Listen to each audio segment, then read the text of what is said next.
La ciencia es el futuro. Sin ciencia no hay futuro. Ya Ok. estamos, gracias amigos, estamos en el programa Encuentro con la Ciencia, un programa que promueve la educación, la ciencia, la tecnología y la innovación a través de entrevistas con sus protagonistas. En esta oportunidad contamos con la presencia de Alberto Rocha y Víctor Maque, quien nos va a dejar de repente porque tiene un compromiso, pero queremos escuchar a nuestro amigo Alberto Rocha, un gran científico social a quien conozco De medio, aquellos tiempos. medio siglo, es alrededor de la Torre Eiffel, digamos, ahora en México y cerca, como dicen, ser lejos de Dios y cerca de Estados Unidos, ¿no? Así es, Como así se es. puede decir allá en París. ¿Cómo se siente, Alberto, estar lejos de Dios y cerca de Estados Unidos y Víctor Maque en Estados Unidos? ¿Cómo se siente? Primero vamos a escuchar una presentación de Alberto Rocha, refiriéndose a esta posición curiosa del presidente de Estados Unidos, Donald Trump, sobre la relación que tiene, bueno, que él plantea tener con América Latina y en especial con México. Allí hay un diálogo muy interesante entre Claudia Sheinbaum, presidenta de México, muy respetuosa pero firme, y el señor Trump, que es más o menos un vaquero de la política. Estimado Alberto, ¿cómo analizas, por favor, este tema que de todas maneras afecta de alguna u otra manera hasta Perú, Chile y el resto de América Latina? Muy buenas tardes, primero para todos los que están presentes en esta red y para esta exposición. Un saludo muy grande. Y saludo también a mi ex casa, de mi ex casa de trabajo universitario, la UNI también. Yo trabajé como 5 años en la Universidad Nacional de Ingeniería, más o menos. Pero bien, entonces... yo lo que tengo como es un trabajo que estoy realizando, tengo un trabajo muy amplio, pero voy a tratar de exponer algo más resumido, con el tema, con el título, así más o menos, el gobierno conservador, proteccionista, expansionista y xenófobo de Donald Trump. Esa es son las ideas fundamentales que quiero presentar. Debo llegar a ese tema. Espero tener un poquito más de tiempo. Ahora bien, pero antes de entrar a ese tema, para entender ese tema, necesitamos por lo menos lanzar un par de preguntas y después presentar un contexto. Y después ya entro directamente al tema de lo que es el gobierno de Donald Trump, su política interna como su política externa. Bien, entonces hay dos preguntas para comenzar. Dos. Tengo dos largas hipótesis también aquí que ya no las voy a presentar. Pero las dos preguntas sí que me parecen fundamentales porque son detonantes. Bien, entonces, la primera dice, después del fracaso del neoliberalismo y de la globalización neoliberal como proyecto occidental para, para superar el estado de recesión del capitalismo, ¿qué proyecto y qué doctrina siguen? Es la pregunta de fondo. Bien. Y la segunda pregunta dice, y después del ensayo del orden unilateral y del globalismo neoliberal, ¿qué orden mundial será posible? Son las dos preguntas que están muy imbricadas como tales, ¿ok? Ahora, entonces, creo que hay que dar cuenta de un contexto para poder entender este problema. Bien, porque si no, pues simplemente nos quedamos en ver las manifestaciones más presentes, pero hay que profundizar, hay que ir más hacia el interior del fenómeno como tal. Entonces, porque es un fenómeno no solamente de carácter norteamericano, es un fenómeno que impacta a toda América Latina, a todo el continente americano, es un fenómeno que está impactando está impactando al mundo entero. Y entonces, creo que es una cuestión que es clave. Estamos hablando de Estados Unidos y estamos hablando indudablemente de este tipo de gobierno nuevo que se acaba de instalar hace poco, indudablemente, en la Casa Blanca. Pero bien, entonces, para, el, eh, para dar cuenta del contexto, creo que hay que dar muy rápidamente recorrer algunas cuestiones que son las siguientes. Hay que hablar de la crisis del orden internacional, es clave, fundamental esta cuestión. Segunda cuestión, hay que hablar del fracaso del neoliberalismo global, es otra cuestión que está vinculada a lo primero. Eh, Tercera cuestión, hay que hablar de la decadencia de la superpotencia norteamericana, ¿eh? La decadencia de la superpotencia y finalmente la guerra de Ucrania, pues. ¿Ok? Ese es el contexto en el cual hay que situar el fenómeno del gobierno de Donald Trump.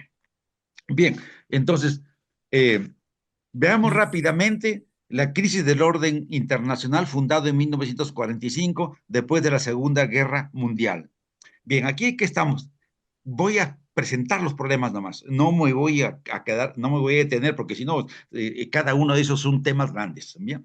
Temas importantes, grandes, sobre los cuales hay que debatir mucho. Pero bien, entonces lo primero que hay que decir aquí es que el orden bipolar eh, se fundó en 1945 y se va a extender desde este año hasta los años 1990-91. Bien, ya sabemos qué pasó en ese momento. Y el fin de la bipolaridad se produjo en 1991, después de la implosión de la Unión Soviética. Bien, y indudablemente la proclamada victoria de Estados Unidos. Creo que esto es muy importante. Entonces, se termina la bipolaridad. Implosiona la Unión Soviética y por lo tanto Estados Unidos queda convertido en la única superpotencia mundial. Bien, desde ese entonces se va a fundar lo que se conoció ya y que acaba de fenecer, bien, lo que se conoció con el nombre del ensayo unipolar. Este ensayo se desplegó desde 1991 y ha durado hasta la llegada al gobierno de Estados Unidos del presidente Donald Trump a inicios del año 2025. Bien. El ensayo unipolar va a implicar varias cosas, pero menciono las más importantes. La supremacía de los Estados Unidos y el predominio del G7. Primera cuestión. Segunda cuestión, el impulso del neoliberalismo a nivel internacional e impulso del proyecto de globalización neoliberal en el cual hemos estado sumidos completamente hasta Biden, hasta el último gobierno de Biden. ¿Bien? Y indudablemente dentro de esas dos cuestiones hay una tercera que tiene que ver con el intento de contención de Rusia y el plan geopolítico occidental para desarticularlo, dividirlo como país y dividirlo como país. Aquí hay una serie de cuestiones que habría que desarrollar, pero ya no me detengo. Pero bien, la cuestión es que en este ensayo unipolar, en este periodo que acabo de señalar, bien, a partir de los inicios de los años 2000 van a emerger China y Rusia como potencias regionales e inicios, entonces, esto estamos en los inicios del siglo XXI. Luego se va a conformar el BRICS y aparece el llamado Sur Global. Entonces, como ven ustedes, hay algo sustantivo que se va a ir constituyendo en este periodo. Bien, entonces, lo que va a suceder como se dice. Entonces el G7 y el BRICS emprenderán una competencia y China y Estados Unidos se encontrarán frente a frente. Bien, grosso modo como el famoso ensayo unipolar. Pero bien, entonces ese ensayo unipolar se ha terminado. Se ha terminado con la llegada del gobierno de Donald Trump, ¿bien? Con el segundo mandato de Donald Trump. En el primer mandato, Donald Trump ya había comenzado más o menos a cuestionar este orden unipolar o este ensayo unipolar. Ahora está con todo, como lo vamos a ver en un momento. La segunda cuestión que me parece importante dar algunos indicios, algunas ideas sobre el fracaso del neoliberalismo. ¿Bien? Entonces, yo lo que digo es que ya en los años 2000 es casi evidente que el proyecto de globalización neoliberal va para su fracaso. No hay reactivación en los centros más importantes de la economía capitalista mundial. América del Norte y Europa se encuentran en recesión. Sigue la recesión. Por ahí hay algunos intentos de querer levantar la cabeza, pero no es posible. Todo indica entonces que un nuevo centro de la economía mundial se estaría conformando en Asia-Pacífico. ¿Bien? China aparece como posible nuevo centro económico del mundo, etcétera, etcétera. Entonces, frente a ese fracaso del orden neoliberal en el mundo, ¿bien? Entonces hay algo nuevo que va apareciendo en el sistema mundo moderno y capitalista. Y eso nuevo es la emergencia de una región y de un país como posible centro de la economía mundial. Bien. Entonces, esas son algunas ideas que me parecen fundamentales tenerlas presentes para el contexto. Veamos ahora la decadencia de la superpotencia estadounidense. En este punto, lo que debemos entender es que Estados Unidos ha culminado su ciclo general de hegemonía y que su intento para reimpulsar un nuevo ciclo hegemónico o nuevo siglo americano ya ha fracasado, puesto que el ensayo unipolar ya está hecho trizas. ¿Ok? Entonces, no solamente Estados Unidos habría agotado su ciclo de hegemonía mundial, sino que con el ensayo unipolar habrían querido gestar condiciones para un nuevo ciclo de hegemonía mundial norteamericano. Y eso es el ensayo unipolar, y ese es la globalización neoliberal, etcétera, y eso es lo que ya fracasó también, etcétera, etcétera. Bien, entonces yo lo que digo es que de todos modos, el intento de relanzar un nuevo ciclo de hegemonía de Estados Unidos por los gobiernos neoliberales americanos, antes de Donald Trump, ya habían colocado a Rusia y a China como contendores del occidente colectivo o del norte global. Por eso se desencadenó la guerra en Ucrania, una guerra indirecta entre el occidente colectivo, es decir, Estados Unidos, Inglaterra, la Unión Europea y la OTAN, y Rusia. Bien, y con la finalidad de desgastar y debilitar a Rusia. Antes que llegara Donald Trump entonces al gobierno y durante el mandato de Joseph Biden, el mundo avanzaba hacia una polarización. Estados Unidos ante China, el G7 ante el BRICS y el norte global ante el sur global. En consecuencia, se avanzaba peligrosamente ante un escenario de guerra mundial. Bien, estas son para mí los elementos básicos fundamentales del contexto en el cual emerge el fenómeno llamado Donald Trump. Entonces ahora veamos esta emergencia del conservadurismo proteccionista, expansionista, xenófobo de Donald Trump. Como ya lo he mencionado entonces, el conservadurismo de Donald Trump es el resultado del fracaso del neoliberalismo globalista y del llamado occidente colectivo. La evaluación que se ha hecho desde una perspectiva occidental ortodoxa, ¿bien? Considera que a los gobiernos neoliberales les habría faltado empuje y radicalidad y que, por lo tanto, había que ir más lejos y hacia la profundización del proyecto neoliberal y ampliación en todas sus esferas, la económica, la social, la política y la cultural.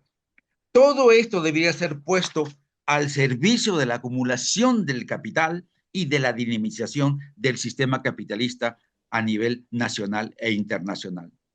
No quisieron ver que el resultado de esta dinámica económica solamente impulsaba el surgimiento de grandes millonarios y la conformación de grandes monopolios.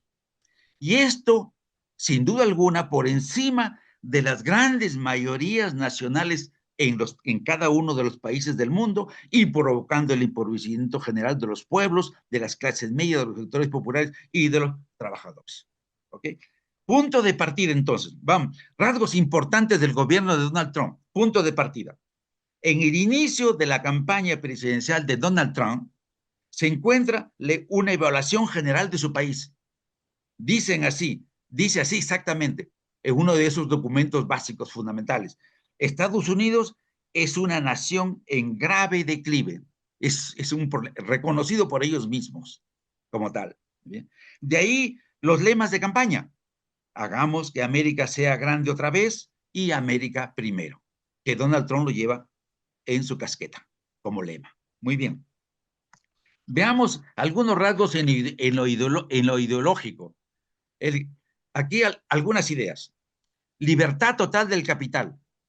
Social darwinismo o ley del más fuerte o ley de la jungla, como dicen otros. Estado mínimo y autoritario. Cultura patriarcal anti-LGBT+, y cultura, además, xenofóbica. ¿Bien? Esto es, pues, hasta cierto punto, el ya famoso discurso que hemos escuchado repetir hasta el cansancio al presidente de Argentina y que él ha llamado como anarcocapitalismo. Entonces, todas estas ideas, indudablemente, para recuperar el famoso sueño americano. En la económica, algunas ideas rápidamente. Entonces, economía autocentrada y relocalización empresarial en términos industriales y tecnológicos. Esto no es neoliberalismo. Esta es la novedad en el proyecto económico en el proyecto económico del gobierno de Donald Trump. Economía autocentrada y relocalización empresarial en términos industriales y tecnológicos. Se busca entonces relanzar la dinámica económica nacional para, entre comillas, construir la mayor economía de la historia, cierro comillas, y hacer de Estados Unidos, abro comillas, la superpotencia manufacturera del mundo. ¿Okay? Bien, por otro lado, hay otro elemento con el cual se busca realizar este primer planteamiento y que tiene que ver con el proteccionismo arancelario como herramienta para imponer una dinámica geoeconómica internacional favorable a la economía norteamericana. Estos son los aranceles, los más ya de ciento y tanto aranceles que ha decretado el presidente Donald Trump. Después tenemos el expansionismo geoeconómico para cooptar recursos naturales y materias primas, petróleo, gas, tierras raras, minerales escasos, etcétera, etcétera. Bien. Y otro elemento que es importante, la desregulación y libertad total del capital. Bien. Para esto va acompañado con la reducción y supresión de impuestos sobre y para las empresas. También se busca impulsar grandes monopolios económicos y grandes empresas transnacionales, etcétera, etcétera, localizadas en territorio nacional. Y la promoción de una oligarquía empresarial. Todos hemos visto en la asunción de mando de Donald Trump todo ese conjunto de grandes magnates empresariales, tecnólogos, todos indudablemente alrededor del gobierno de Donald Trump. Bien. Entonces, pero aquí hay una cuestión que es muy importante. No hay gran afinidad con la globalización y con la regionalización neoliberales. No hay afinidad. Bien. Entonces, ahora, como geoeconomía implica geopolítica, lo vamos a ver en un instante. Pero veamos lo social todavía. En lo social tenemos mejoramiento de las condiciones de vida de los trabajadores americanos y defensa de las familias blancas angloamericanas, expulsión masiva de inmigrantes, sobre todo de inmigrantes latinoamericanos. Ya hemos visto este despliegue enorme, indudablemente, despliegue de una xenofobia extrema, casi colindante con el racismo, pero es una xenofobia, en lo fundamental es una xenofobia, pues porque son considerados responsables de la decadencia americana. ¿Okay? Entonces, por otro lado, se busca la promoción de los valores originales angloamericanos para recuperar el llamado sueño americano. Y también hay una alerta bien lanzada contra el consumo de drogas e inicio del combate contra los cárteles de narcotraficantes latinoamericanos, que ya fueron declarados como grupos terroristas globales. ¿Okay? En lo político, algunos rasgos en lo político. Estado, miren, Estado mínimo, tecnocrático, oligárquico y reforzado militarmente. Ese es el Estado, Estado mínimo. Mínimo, o sea, Estado reducido. Bien, esa es la cuestión. Bien. Lo que implica la reducción del gasto público en educación, salud, vivienda, protección social, y por lo tanto, lo que significa un adiós al estado de bienestar o al llamado welfare state. Bien, también desde el Estado se busca la eliminación de las regulaciones económicas, comerciales y financieras. También estamos ante el recorte y supresión del gasto estatal en programas sociales y culturales en el extranjero. Reducción del presupuesto de la USAID, ya sabemos qué es la USAID, bien, y de otras agencias, indudablemente. Bien. Y hay un elemento que tiene que ver con México, que está relacionado con la seguridad fronteriza con México por la migración y continuación de la construcción, por lo tanto, del muro fronterizo. Eso es por parte de los problemas, además de los aranceles, indudablemente que ya conocemos. ¿Bien? Ahora, en lo geopolítico, la geoeconomía en lo geopolítico, entonces, ¿qué más? ¿Qué hay aquí? Que me parece muy importante todo eso. La geoeconomía de los aranceles como herramienta de la expansión geopolítica. O sea, geoeconomía totalmente articulado con una geopolítica. Ya sabemos el tema de Groenlandia, el tema de Gaza y Palestina, el problema de Ucrania, la cuestión de la guerra en Ucrania, el Golfo de México que se le quiere cambiar de nombre, no solamente para cambiar de nombre, sino por otras razones, el Canal de Panamá, Canadá mismo, el problema de Canadá, que supuestamente querían indudablemente asimilarlo a Estados Unidos, etcétera, etcétera, etcétera. ¿Bien? Entonces, eso es expansión geopolítica. Indudablemente se busca relanzar el potencial geopolítico y geoestratégico de este Estado, indudablemente.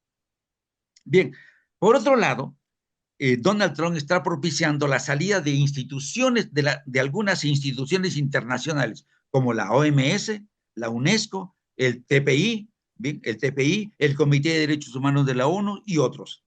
Y también está provocando la salida de tratados internacionales, el Tratado de París sobre el calentamiento global y la emisión del CO2, etcétera, etcétera, etcétera. Me pregunto, ¿terminará por abandonar la ONU?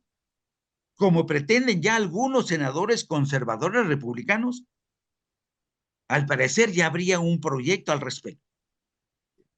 Bien, sigo y hablo del cuestionamiento también que hace del gobierno de Donald Trump, cuestionamiento de las alianzas geopolíticas básicas del llamado ensayo unipolar, unilateral y neoliberal global.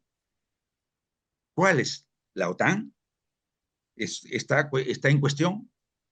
La Unión Europea, los problemas, las discusiones con la Unión Europea, porque es una Unión Europea muy neoliberal y Trump no es más un neoliberal.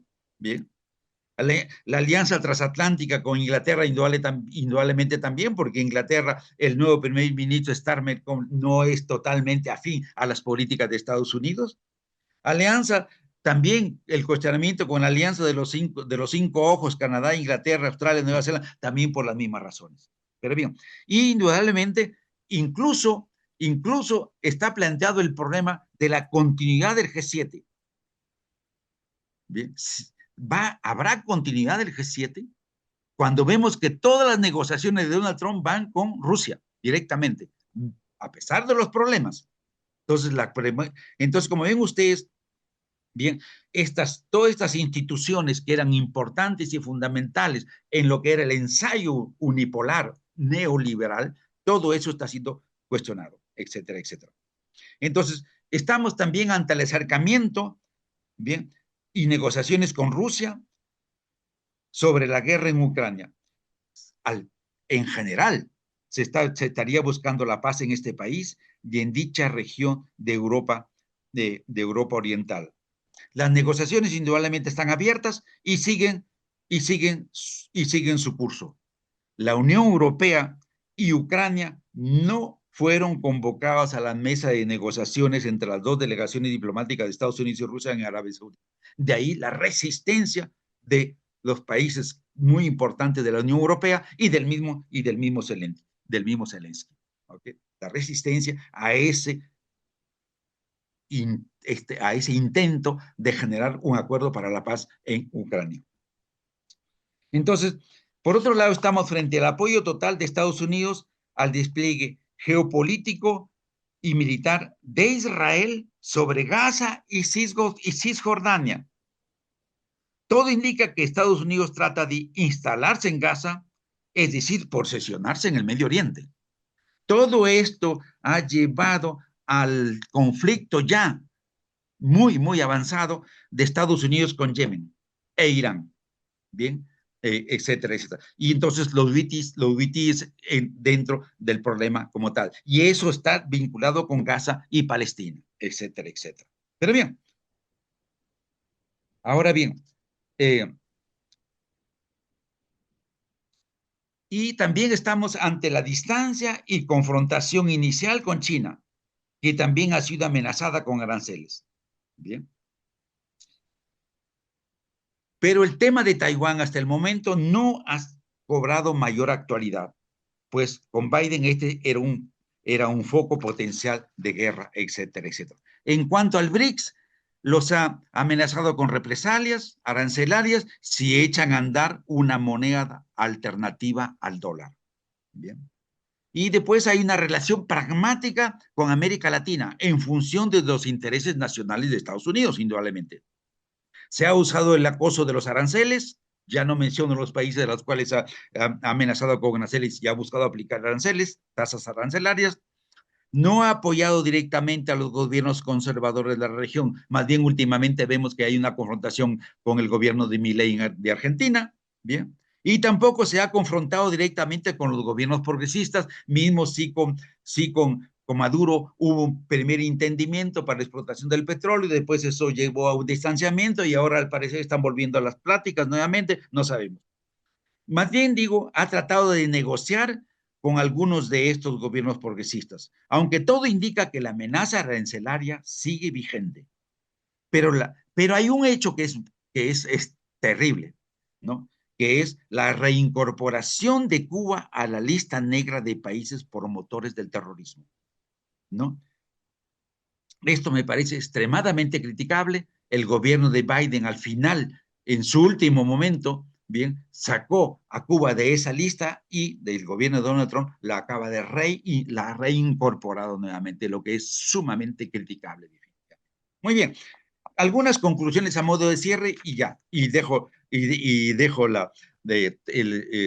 hablar para entrar a la conversación. Conclusiones a modo de cierre.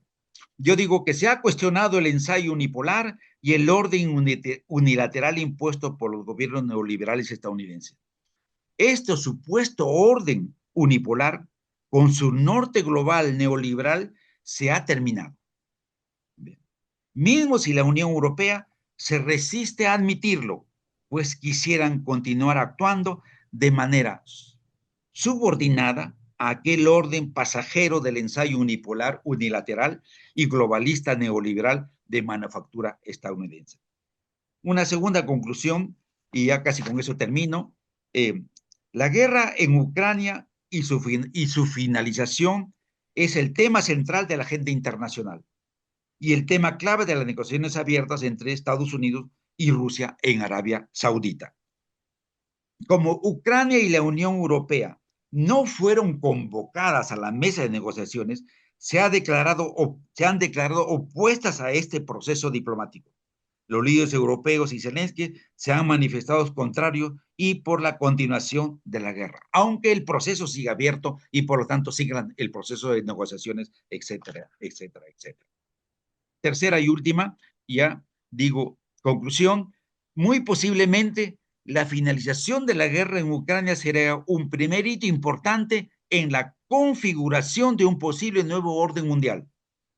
Pero el proceso histórico de arreglos hacia un nuevo orden mundial solamente está en sus inicios. Todavía no han ingresado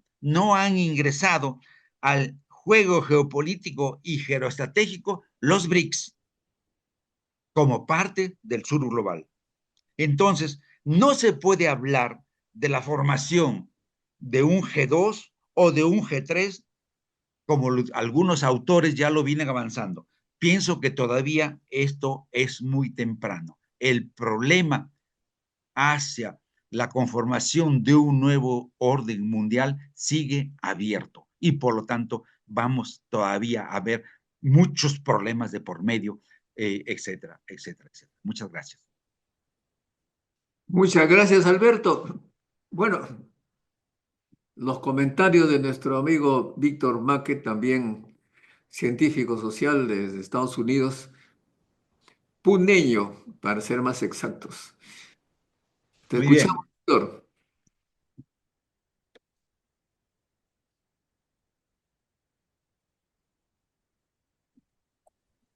Sí, rápidamente antes de salir, pido disculpas porque tengo otro compromiso. Alberto, ha sido un excelente análisis. Gracias. Sé que en tan poco tiempo comprimir tantas cosas es bien complicado, pero lo has hecho de una manera excelente. Tengo dos preguntas, por favor. Dices que de esa conformación de dominio unipolar se acaba o se descompone ahora. ¿Cuál te parece que es la ideología que informa o que sigue el señor Trump en Estados Unidos, que impone una visión política autoritaria y se alinea fundamentalmente con líderes de corte autoritario similar, ¿no? Erdogan en Turquía, en América Latina, en la región, ¿no es cierto? Milei, que ha estado ya varias veces en la Casa Blanca, Bukele y así. ¿Cuál piensas que es la ideología que guía para el señor Trump? Y un segundo aspecto, China tiene una larga presencia en América Latina. Y bueno, podemos ir bastante más, pero fuertemente, como has dicho, desde el año 2000, cuando se integra la Organización Internacional del Trabajo. Y China es ahora un poder económico tremendo casi en cada país en América Latina, con presencia económica en construcción de infraestructura, carreteras, edificios, agricultura, minería tremendamente, recursos estratégicos como el litio. En Argentina es la fuerza plena, parte de Chile, en Perú, el puerto que acaba de inaugurar y tiene un poderío para comercial.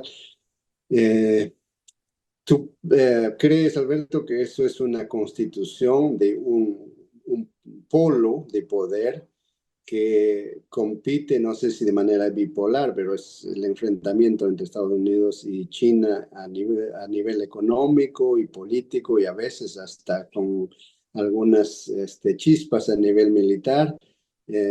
No es ajeno, lo vemos bastante en la última década.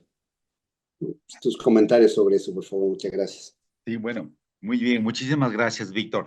Creo que son preguntas hijo, relevantes, pues, bien. Sobre, comenzaré con la problemática de la ideología de Trump. Pues yo, a usted les he dado de conocer los elementos básicos, las ideas básicas, ¿no?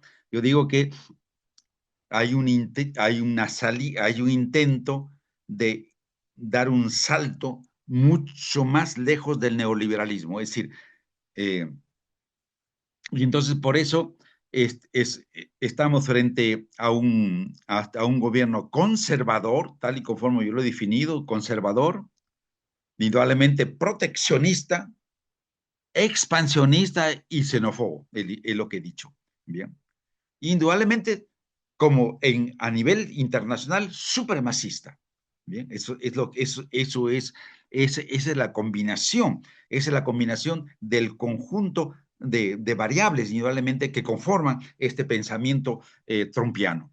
Pero lo que está en la base es el conservadurismo. Pero el problema es que el conservadurismo, ahí está la cuestión de fondo.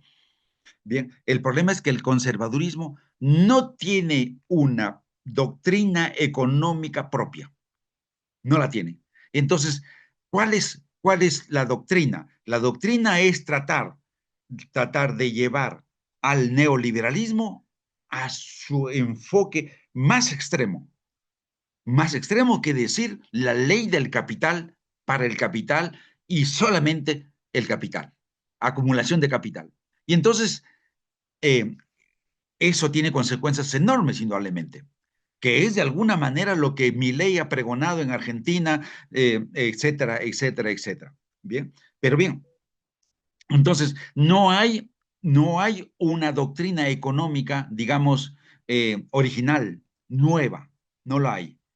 Bien, entonces, claro, a ese neoliberalismo de Donald Trump se le busca apoyar con medidas, indudablemente, con medidas proteccionistas, indudablemente aplicar impuestos arancelarios externos a todos los países que considere importantes y sobre todo países que tengan superávit con respecto al comercio de Estados Unidos. Entonces, este es el proteccionismo, ¿bien?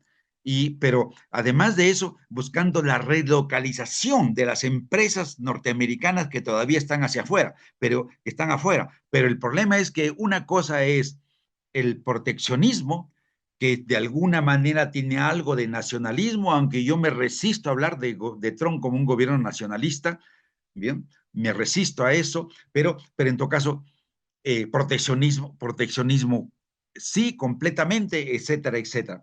Pero complementado con esto está el expansionismo, indudablemente colocar sus lazos hacia afuera y indudablemente tratar de generar lógicas indudablemente favorables de comercio y en todos los dominios, y en todos los dominios, producción, comercio, finanzas, etcétera, cuestiones monetarias, etcétera, etcétera, para favorables a Estados Unidos, ¿no? Entonces, creo que ahí va la cuestión. Entonces, hay una suerte de lo que se está produciendo en Estados Unidos, una suerte de ese proteccionismo articulado con el neoliberalismo.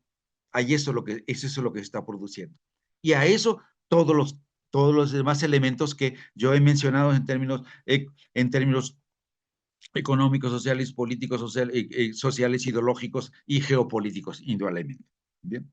Pero bien, entonces esto es como lo primero, pero no hay un proyecto digamos, un proyecto económico original, no hay una doctrina económica original nueva en Estados Unidos para impulsar la economía estadounidense. Lo que hay es un arreglo, es un arreglo.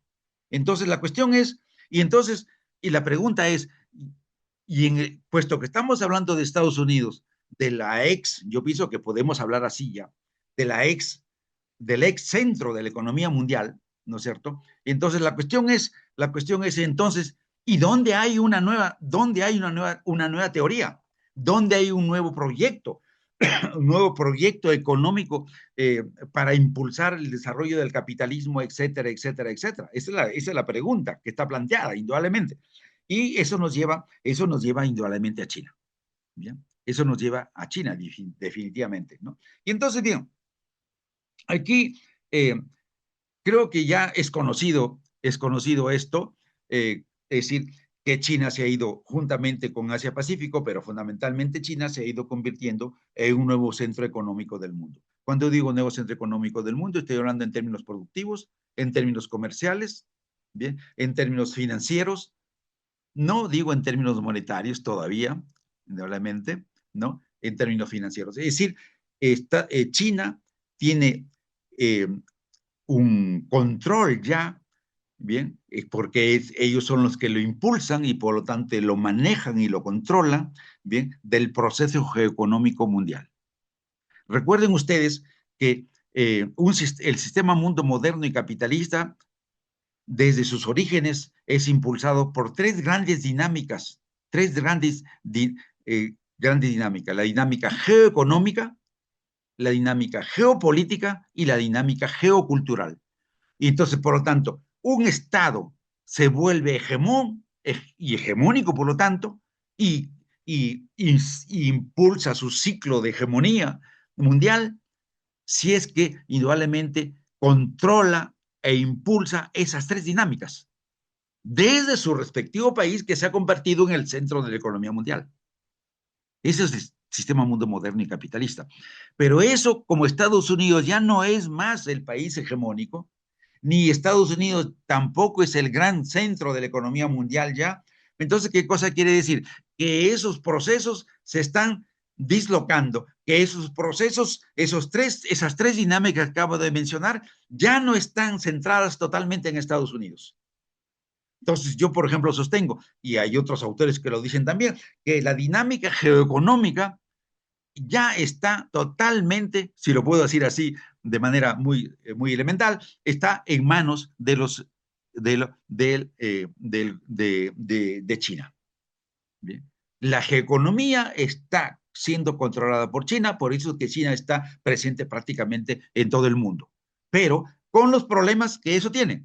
¿Cuáles son los problemas? El problema es la segunda dinámica, la dinámica geopolítica. Entonces, la dinámica geopolítica que implica militar, que es militar también, ¿no es cierto? Entonces, la dinámica geopolítica sigue en manos de Estados Unidos, todavía. Aunque está siendo desafiada. ¿Está siendo desafiada dónde? En la guerra de Ucrania. Está siendo desafiada en la guerra, ¿cómo se llama? En Gaza y en Palestina. Y indudablemente está siendo desafiada también en la potencial guerra que se estaba gestando en Taiwán. Bien. Y ahora más en Medio Oriente también, etcétera, etcétera. Entonces, la dinámica geopolítica que implica indudablemente poder militar, más de 700 u 800 bases militares en el mundo, tiene desplegadas Estados Unidos, indudablemente. Entonces, esa dinámica Estados Unidos todavía la controla. Por eso es que indudablemente tienen sus comandos del norte, del sur, del este, del noroeste y de aquí por allá, indudablemente, y que los puede desplazar, indudablemente. Pero la cuestión es que si la dinámica geoeconómica ya no le corresponde, entonces esa dinámica geopolítica tiene problemas. Bien. Y después estaría la dinámica geocultural, etc. Todo centro de la economía mundial indudablemente despliega una geocultura que llega al mundo entero. Estados Unidos también eso está en crisis. Ya no hay más geocultura estadounidense que nos impacte, ¿no es cierto?, a nivel internacional. Estamos en otra cosa. Y entonces, cuando hablamos de China como nuevo centro del mundo, habría que decir como nuevo centro económico del mundo. Todavía para que China se convierta en un país hegemónico, pues necesitaría tener en sus manos, como digo, indudablemente, el control de las tres dinámicas, la geoeconómica, la geopolítica y la geocultural. Y no es el caso todavía, por eso creo que el problema del orden sigue abierto, bien, etcétera, etcétera. Y por lo tanto, no es lo que está sucediendo ahorita en Ucrania. Lo que está sucediendo ahorita en Ucrania, las negociaciones entre Estados Unidos y Rusia y todos los problemas que se están suscitando alrededor de esto, etcétera, etcétera. Creo que si se establece la paz en Ucrania, esto sería un hito, un primer hito hacia posibles avances en la conformación de un nuevo orden mundial. Pero ese nuevo orden mundial, ¿de qué tipo va a ser? Va a ser un solo hegemón, sería China en el mundo entero, un solo país hegemónico, o como ellos mismos y los rusos lo están diciendo, o estaríamos ingresando en un periodo en el cual posiblemente se establezca y por lo tanto se manifieste una suerte de multipolaridad. Pero podría ser que la multipolaridad no sea estable para el largo plazo, sino que sea más bien una manifestación de los arreglos y de los arreglos que implican la búsqueda de un nuevo orden mundial. Entonces hay los polos que se están desprendiendo, que se están restableciendo. Está el de Estados Unidos, está está el de China, está de Rusia. Definitivamente no sabemos si India va a aparecer como un nuevo polo también, y si la Unión Europea va a lograr restablecerse y reconstituirse como un nuevo polo. Al parecer la crisis en la Unión Europea es muy profunda y por lo tanto no sabemos si es que lograrán colocarse nuevamente en el tablero mundial como para decir, miren, aquí estamos y por lo tanto estos somos, ¿ok? Entonces no está muy claro. Y entonces esas son las situaciones de los momentos en que vivimos. Muy bien, muy bien. Muchas gracias, Alberto. Ahora, tú sabes que yo soy más bien físico, Yo lo sé, no, no desde Francia. conozco, no conozco estas complejidades de las relaciones internacionales, pero algo de lógica me hace pensar en un asunto que voy a poner. Supongamos que en un barrio hay un tipo que tiene un montón de armas, pero no tiene mucha plata. Y hay un vecino que tiene mucha plata, pero no tiene mucha arma. Eh, ¿Qué podría suceder? bueno, es el caso de Estados Unidos y China. El problema de que China es que Espérate, para mostrarte, quería para añadir a esta pregunta lo siguiente, ¿no? Mira, aquí veo, cuando hablabas, yo estaba buscando en la internet esta figura, mira. Dice, los países que dominan el gasto gasto militar mundial. mundial. Así es. Acá está países con el mayor gasto militar y su relación con el PIB en el Así es. 2022, en miles de millones de dólares norteamericanos. Entonces vemos que Estados Unidos tiene 877 mil millones de dólares, Ajá. que es el 3,5% del PIB. Y China, el que tiene mucha riqueza, mucha plata, mejor dicho, tiene mucha producción tecnológica, Así es. tiene prácticamente la tercera parte Así es. de lo que gasta Estados Unidos en armas. ¿Eso qué significa? Que tenemos un país con un montón de pistolas y que no tiene mucha producción, y su vecino tiene mucha producción pero no tiene pistolas. Entonces, la lógica me dice que aquí va a haber un aplastamiento militar del vecino con armas sobre el que no tiene. Es algo así como los extorsionadores que hay en el Perú, que están extorsionando a los países, a los que tienen negocio pero no tienen cómo defenderse. Bueno, la pregunta y los números son muy importantes y la pregunta es muy importante indudablemente. Entonces, Además, tú ves Europa, parecen niños de pecho alrededor de sí, están comparado con fuera, estos. completamente fuera. Aquí, entonces, si nosotros miramos las estadísticas que has presentado, entonces podemos ver claramente cómo Estados Unidos, con el gasto militar que tiene, bien, indudablemente sigue, por lo menos todavía sigue intentando controlar la dinámica geopolítica, que es indudablemente militar y profundamente militar. Pero el problema es que ya no tiene dinero, se le acaba el dinero, como dices tú. Mientras que China tiene mucho dinero, pero, como dices, tiene pocas pistolas. Pero bien, pero el problema de China es que su potencial y su poderío militar, tanto terrestre como, como marino, como aéreo, ha crecido muchísimo. En fin, no los tengo aquí las estadísticas, que ha crecido muchísimo, pero y sobre todo tiene un ejército que es el más grande del mundo. ¿Me entienden? Entonces, China debe estar por 1.500.000 más o menos de soldados.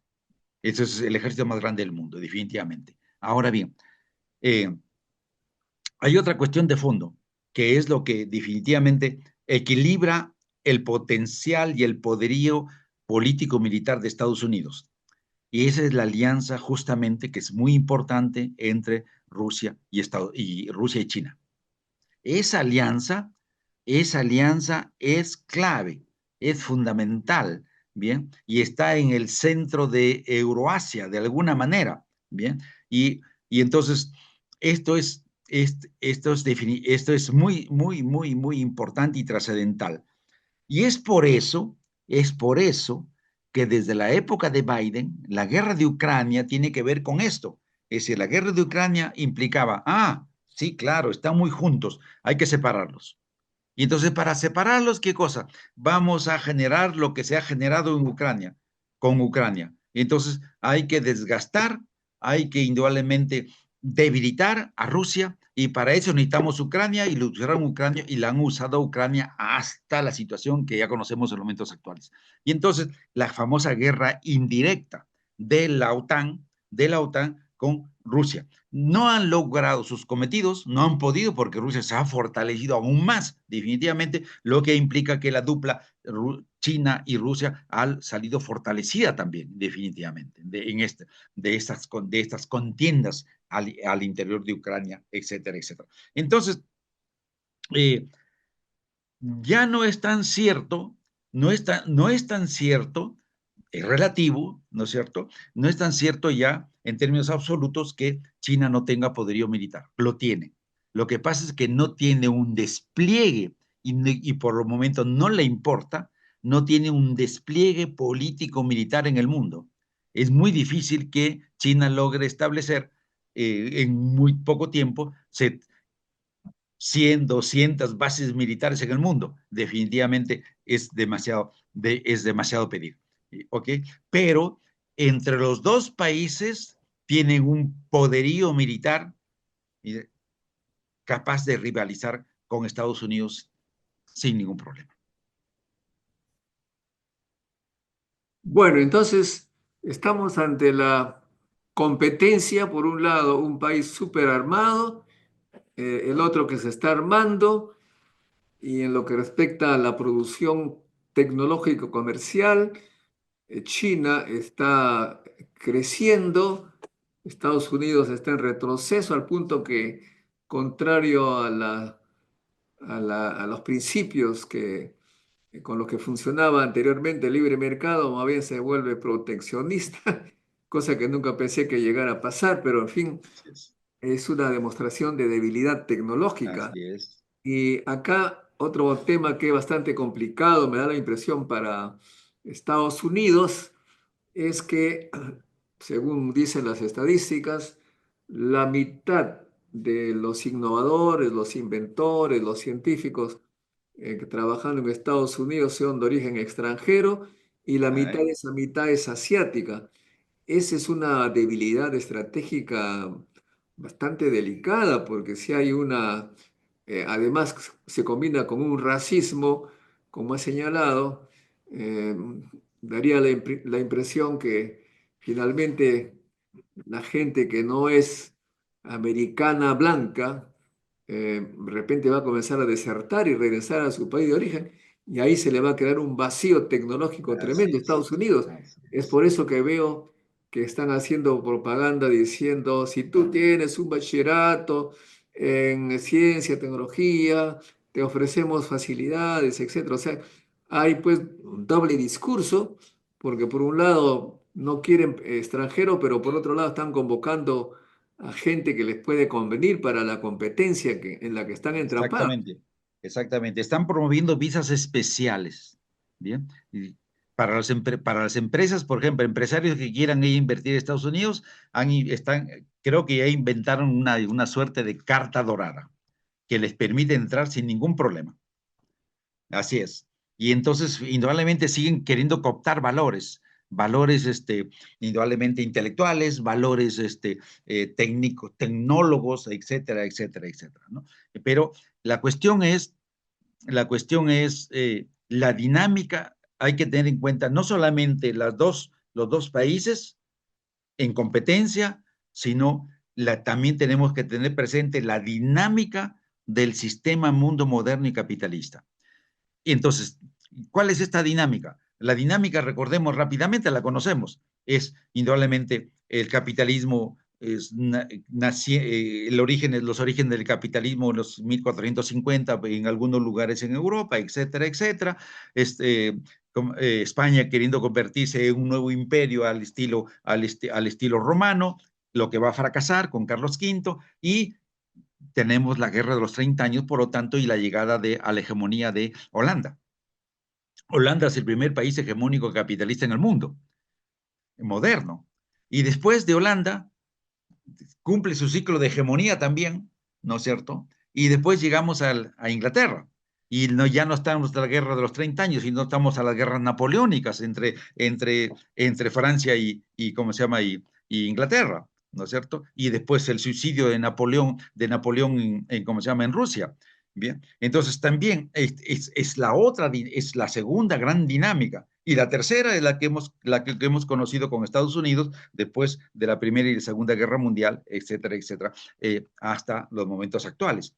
Entonces, esa es la lógica de desenvolvimiento del sistema mundo moderno y capitalista. Entonces, la pregunta es si es que lo que viene con China va a seguir esa lógica de desenvolvimiento. Esa es la cuestión, queda esa pregunta. Y además queda otra pregunta, y aquí nuestro recordado Aníbal Quijano, ¿no? Entonces, ¿cuál es la otra pregunta? Es que la otra pregunta es que China no es más Occidente, ¿me entiende? China no es más portador de una cultura occidental. China es una vieja civilización, de las viejas civilizaciones que fueron subordinadas, ¿bien? Por Occidente, por la cultura occidental. Entonces, la llamada colonialidad del poder por Aníbal Quijano también está en crisis. Es decir, la geocultura, la dinámica geocultural también está en crisis porque la regla interna de la colonialidad del poder que implica la subordinación de una civilización hacia las otras civilizaciones, a las otras civilizaciones, eso está en crisis. ¿Me entiendes? Entonces yo he escrito ya, he dicho que, ¿cómo se llama? Que la guerra en Ucrania y la guerra en Palestina son dos grandes muros de contención de lo que ha sido la expansión de la civilización occidental. Y que por Bueno, lo tanto... por otro lado, tú tienes ahí, siguiendo mi lógica simplista, ¿no? Si yo tengo muchas armas, he invertido mucho, lo que me conviene es que haya guerra, pues, en los países para que me compren mis armas y yo le digo a los europeos, oye, si ustedes quieren defenderse, aquí tengo las armas que me pueden comprar, ¿ah? Tengo un montón, así que compren sus armas, defiéndanse ustedes mismos, es decir, cómprenme mis pistolas. Así es. Allí tiene mucho que ganar Estados Unidos porque Europa, que Bueno, está totalmente desarmada, va a tener que ir a comprarle a Estados Unidos y eso va a significar elevar el PBI, van a tener ingresos posiblemente.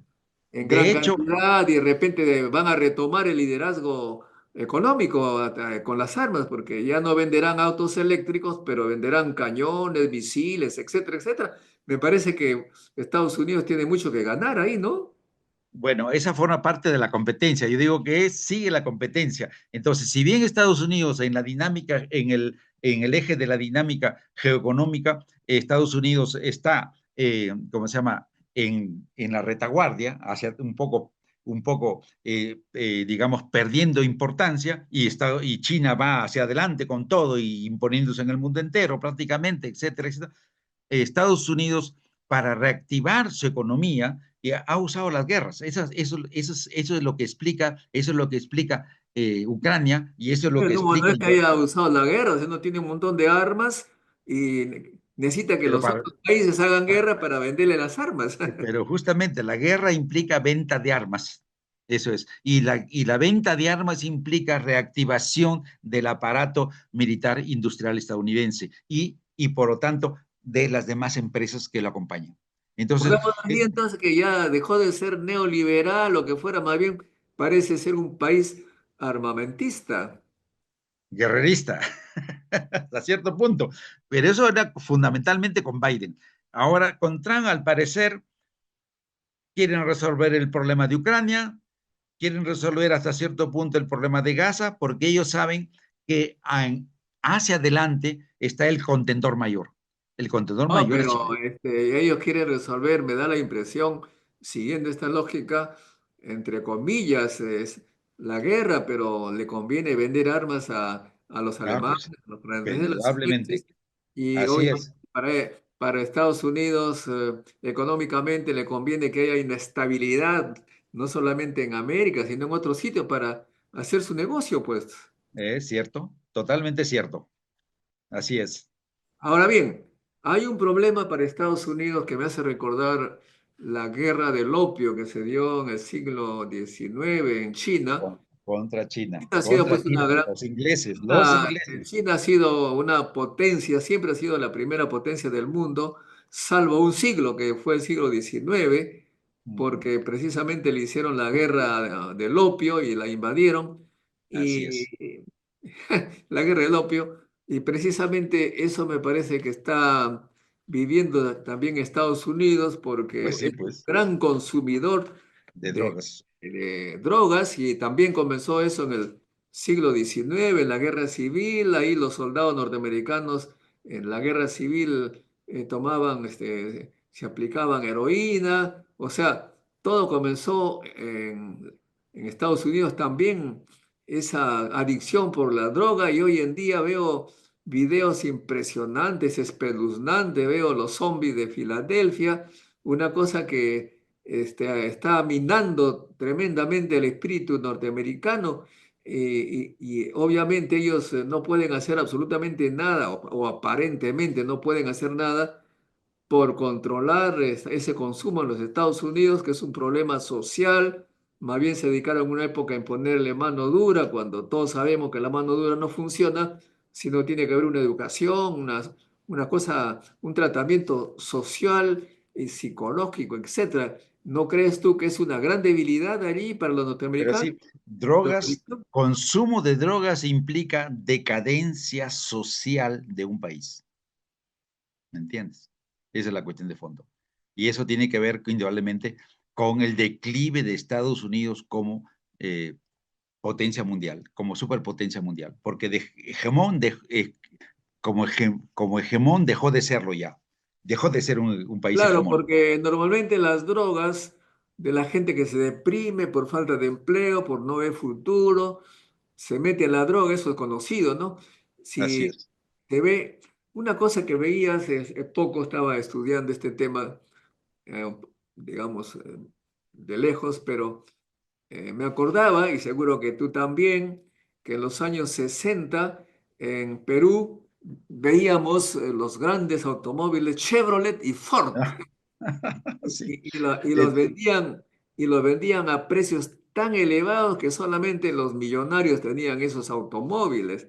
Así Y es. Estados Unidos tenía el monopolio de esa venta y también luego vinieron los televisores aquí, Yongpian, famoso Yongpian, se hizo platudo intermediando en la venta de los televisores y todo eso iba plata pues a los Estados Unidos, ganaban mucha plata y tenían una vida, caramba, de ricos, los obreros, los técnicos, pero como la tecnología es algo que lo puede asumir cualquier pueblo que se decida hacerlo, ahora todo el mundo vende automóviles, todo el mundo vende televisores, cámaras y todo lo demás, y allí pues los precios bajan y los norteamericanos, supongo yo, se deprimen porque ya no son los más, ya no ganan ¿Eh? como antes, y eso significa meterse al alcohol, a la droga, conocido es entre las clases populares. Ese es un drama que no sé cómo van a salir. ¿Cómo ves tú?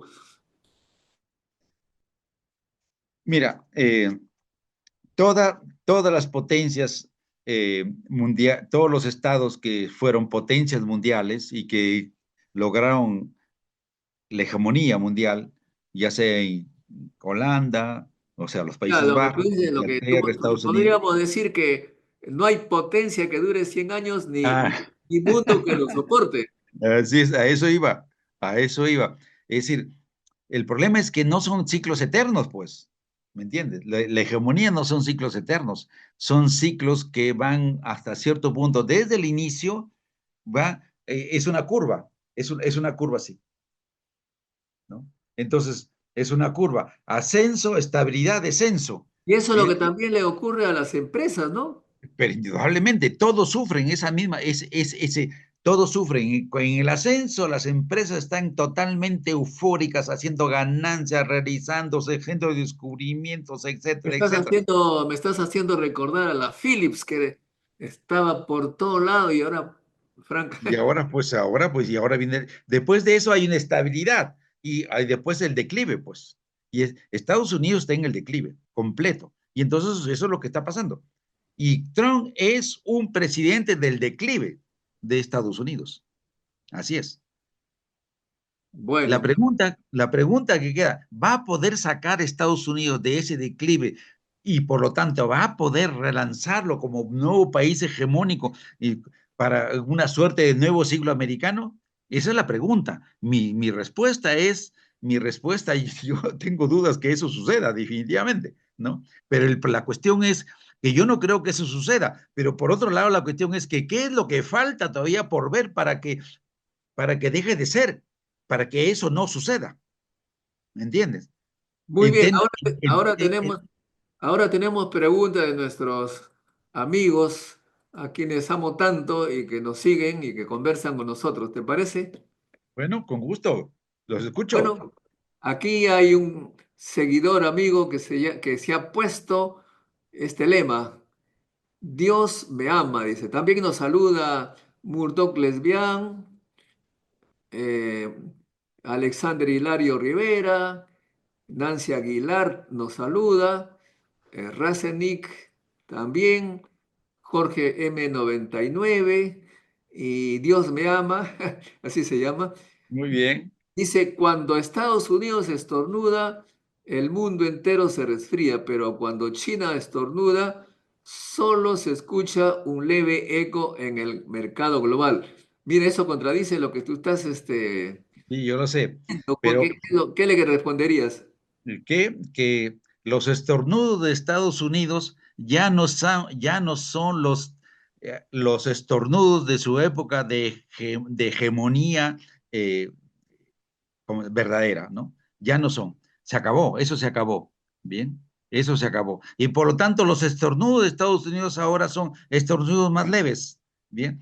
Y la otra cuestión es de menos intensidad. Y la otra cuestión es que los estornudos de China no tienen por qué ser todavía estornudos mundiales. Bien. ¿Por qué? Porque China todavía está en la fase de, de de control, de impulso de la dinámica geoeconómica mundial. O Bien, sea, China no está de la geopolítica. creciendo, Estados Unidos está bajando, Así es, pero bueno, la dinámica nos dirá qué pasará. así Jorge es, N99 dice, China tiene intereses en el Perú, tú lo has dicho, ¿no es cierto? Puertos, trenes, energía y así ahora es, el gobierno chino y sus empresas como Huawei, Chongqing quieren así invertir es. en las universidades públicas, una de ellas en San Marcos. En La Molina están haciendo un gran centro tecnológico, biotecnológico, con Ahí. 28 millones de dólares. Bueno, ¿cuál es tu opinión al respecto? Mi opinión es que China está dando pasos gigantes a nivel geoeconómico y en el mundo entero. Y en América Latina va a provocar un cambio radical si es que no hay problemas de fondo y por lo tanto si Estados Unidos no se coloca como un muro para contener esos avances, entonces lo que va a provocar China en América Latina es un boom. Por ejemplo, por ejemplo, la construcción del puerto de Chancay. El puerto de Chancay se va a convertir en una suerte de hub, ¿bien? En el cual todo el circuito comercial de América Latina, por hablar solamente de América Latina, se va a reorientar hacia ese puerto, incluido en la dinámica comercial de Brasil, a través de la construcción del ferrocarril que ya están pensando entre Brasil y que van desde el Atlántico hasta hacia el Pacífico. Entonces, hasta el momento no se está hablando mucho de cómo va a ser la reorientación de la dinámica geoeconómica, comercial y económica en general de América Latina en función del puerto de Chancay y de los otros proyectos que China viene impulsando no solamente en Perú, sino en el conjunto de países de América Latina y el Caribe. Entonces, eso me parece fundamental, importante, pero son cosas que no se pueden valorar muy en el corto plazo, son cuestiones de mediano plazo, por lo menos mediano plazo, para tener una valoración completa de todo aquello. Bien, mediano plazo y indudablemente largo plazo todavía mucho mejor. Pero bien, eso es para mí la situación. Bien, y no solamente China viene haciendo eso en Perú, sino también lo viene haciendo en África, lo vino haciendo en Medio Oriente y ha venido ingresando con todo en Europa, mismo si los europeos han generado algunas resistencias. Y claro, Estados Unidos está bloqueando, busca la contramedida, la contraparte estadounidense es buscar bloquear esas dinámicas.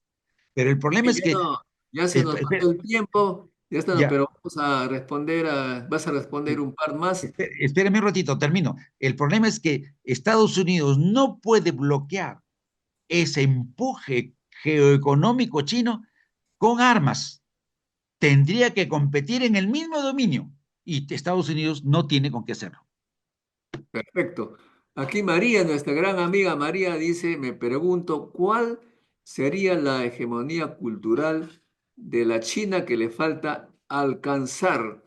La cultura, nosotros estamos invadidos por el cine norteamericano, por los valores norteamericanos, todo el mundo acá se cree gringo, que ahí China tiene un problema. Todavía, todavía no nos creemos chinos, pero nos encanta el arroz chaufa, ¿no es cierto? Nos encanta ir a comer a restaurantes chinos, ¿no es cierto? No lo olvidemos.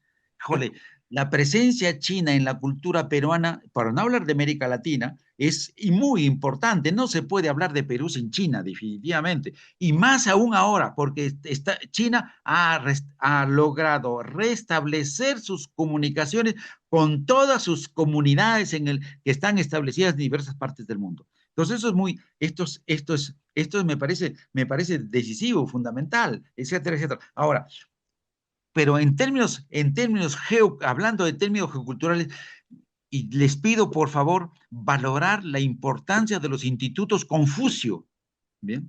Que están establecidos ya en el mundo entero.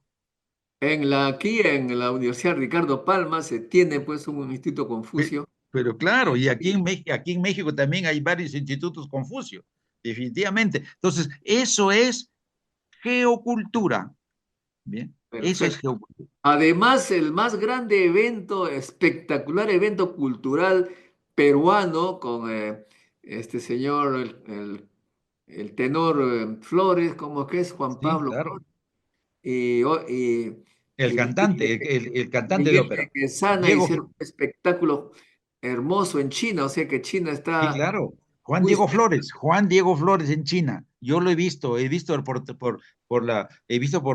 la televisión, he visto ¿cómo se llama? La transmisión del espectáculo. Así es, Espectacular. así María, es. nuestra gran amiga, dice que ya nos dejó el like correspondiente e invita a todos a hacer lo mismo. Acá Muy bien. está burlando de nosotros, dice, ya tiene 2 millones de likes.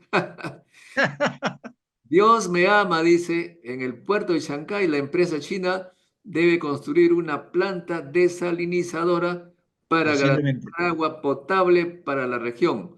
Estados Unidos dejó el canal de Panamá y China que deja, a China que deja el Perú, dice. Bueno, o sea que dice Estados Unidos construyó el canal de Panamá y China qué va a construir para el Perú, dice. Se pregunta.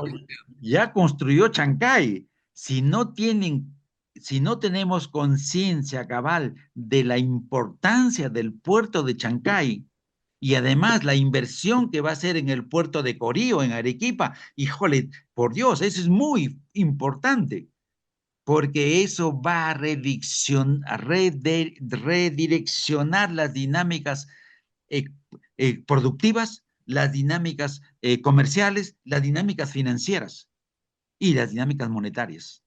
Muy bien, Alberto, hemos salido de nuestros grandes líos acá en el Perú, pero quisiera hacerte un resumen, ya tú sabes, ayer hubo una gran manifestación Así es. vista en los últimos años en Lima contra el gobierno, que en realidad es el ejecutivo que gobierna ahora, el Congreso tiene su ejecutivo, su poder ejecutivo, el que ejecuta lo que hace Ajá. el Congreso, y la población se ha levantado en contra de ello. Pero lo que me sorprende es la candidata Susel Paredes, que ha tomado el liderazgo de la batalla contra todos, contra el Congreso, contra la presidencia. Increíble, nuestra amiga Susel Paredes Ah, dice que está preparando la moción de la vacancia y le va a poner frente a su responsabilidad a los que gobiernan el Perú desde el Congreso, que están dando leyes increíbles contra todos nosotros, porque está favoreciendo la criminalidad, está facilitando a estos que no sean tomados en la cárcel, etcétera. Una breve opinión, ¿cómo se ve desde el mero mero el Perú? Bueno, el Perú, paradójicamente hay dos apreciaciones. La primera es que la crisis peruana, la crisis política peruana es terrible, es aguda, y que por lo tanto hay un nivel de corrupción sin precedentes y que hay un nivel, etcétera, etcétera, etcétera. Con respecto a la política, eso tiene que ver con el gobierno de la presidenta Dina Boluarte, indudablemente. Esa es la visión que hay. Pero la otra visión esa es, la primera visión es totalmente negativa. Y la segunda visión es que el Perú es un país que está despegando en términos económicos. Hay un despegue del país en términos económicos y comerciales. Y ¿Y eso es muy importante. cuál es ese origen del despegue? Sospecho que es por los precios de los minerales, que está por las nubes. Minerales, agricultura y algunas otras cuestiones más. Bien, entonces, hay estas dos, esta segunda cuestión me parece, la visión positiva del país, ¿no? ¿Ok? Pero bien. Ok, muy bien. Muchas gracias, Alberto. Gracias a Bueno, todos. No se olviden de hacer like, compartan con sus amigos este enlace, porque nosotros acá lo que hacemos es promover la educación, la ciencia y tecnología. Sin ello no vamos a salir. Aquí hay muy una bien. última información que nos dice María, gracias por los grandes invitados. Billy Gerson dice, China utiliza pesca de arrastre y con Ah, explosivos dentro y fuera de las 200 millas. Se llaman la pota y otros ricos recursos marítimos. No tenemos guardacostas, etcétera. Bueno, esa es la información, pero ya no hay tiempo para responder. Ya son así es, así prácticamente es. 8:30. Gracias, Alberto. Será, Bueno, será muchas, por muchas, muchas gracias por la invitación. Les agradezco mucho haberme escuchado y haber podido conversar con ustedes. Qué bueno, excelente. Espero que una próxima vez que esté por Lima los pueda visitar. perfecto. Hasta un Bueno, próximo encuentro con la ciencia, amigo. Chao, chao. hasta La ciencia es el futuro. Sin ciencia no hay futuro.